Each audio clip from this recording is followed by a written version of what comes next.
Oggi parliamo del Cybercab perché sembra davvero che stia arrivando per strada. E poi invece cambiamo totalmente perché parliamo del Tesla Semi, il camion Tesla, nuovo sito online, ma soprattutto un ordine davvero davvero grande in arrivo. A tra poco.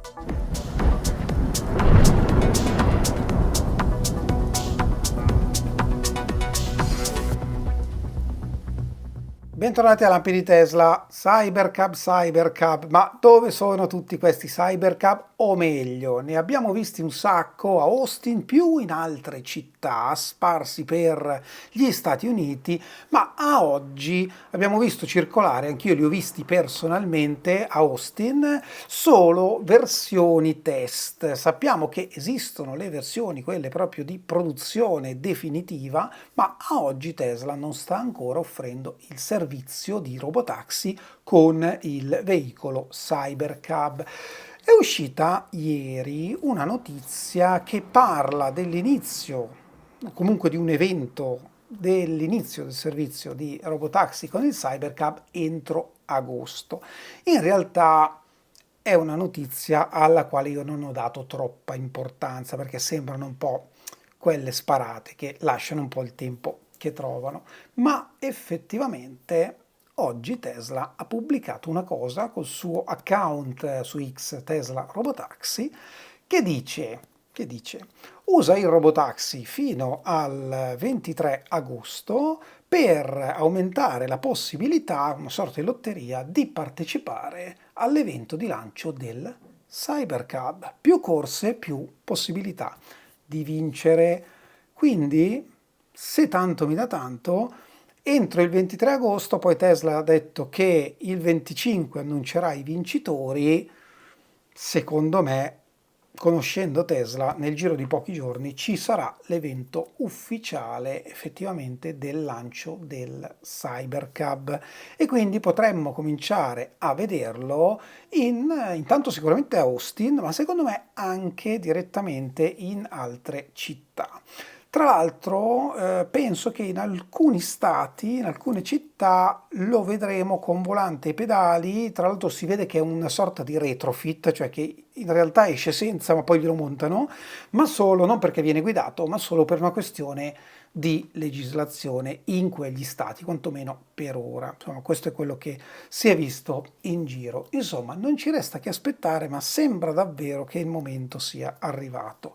Ma qui aggiungo anche un'altra cosa. Perché proprio nella scorsa puntata abbiamo parlato della Roadster 2.0 e la stessa fonte che ha parlato del rilascio del Cybercab entro agosto ha parlato anche dell'evento Roadster entro fine agosto. Quindi comincia ad assumere un po' più di credibilità. Vedremo quello che succederà. Ora invece passiamo dal mezzo più piccolo e più efficiente al mezzo più grande, che rimane comunque, almeno per quello che dice chi l'ha testato, molto efficiente per quanto riguarda il suo contesto. Ovviamente parliamo del Tesla Semi, cioè il camion Tesla. Allora, è stato rinnovato il sito, vi lascio qua sopra il link se volete andarlo a vedere, insomma ci sono tutti i dati, qualche video, insomma ci stiamo avvicinando davvero all'inizio delle consegne.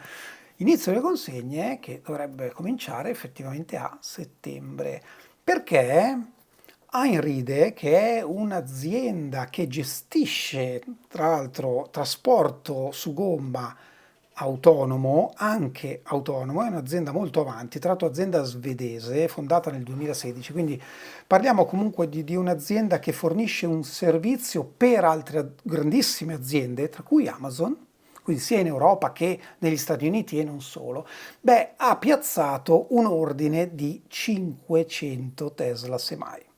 500. Ordine che verrà evaso in 24 mesi proprio a partire da settembre 2026 e tra l'altro sul sito che vi ho citato prima è proprio scritto nella home page subito le consegne cominciano nel 2026, quindi effettivamente anche in questo caso ci avviciniamo all'inizio di una nuova era per quanto riguarda quantomeno Tesla con i suoi camion elettrici. E ora parliamo sempre di un oggetto enorme, più grosso del semmai, enorme. Cambiamo azienda, ma non ci allontaniamo troppo, parliamo di SpaceX, ve la faccio vedere perché secondo me è una foto magnifica. Non so se avete seguito nella live che abbiamo fatto insieme il lancio, l'ultimo lancio della Starship, ed eccola qui, la Starship numero 40 che è ancora lì, galleggia, e sono riusciti a trainarla fino alla, diciamo, all'isola più vicina, all'isola di Natale, alla Christmas Island, e insomma sembra che riusciranno effettivamente a carpire una marea di dati riguardo all'ultimo volo della Starship. Quindi ci tenevo a farvi vedere questa foto perché intanto è stata un'impresa titanica portarla fino a riva, diciamo così, ma poi è una foto magnifica. Sull'account SpaceX trovate video e foto veramente pazzesche. Questo è tutto per oggi, io vi ringrazio come sempre e noi ci vediamo alla prossima.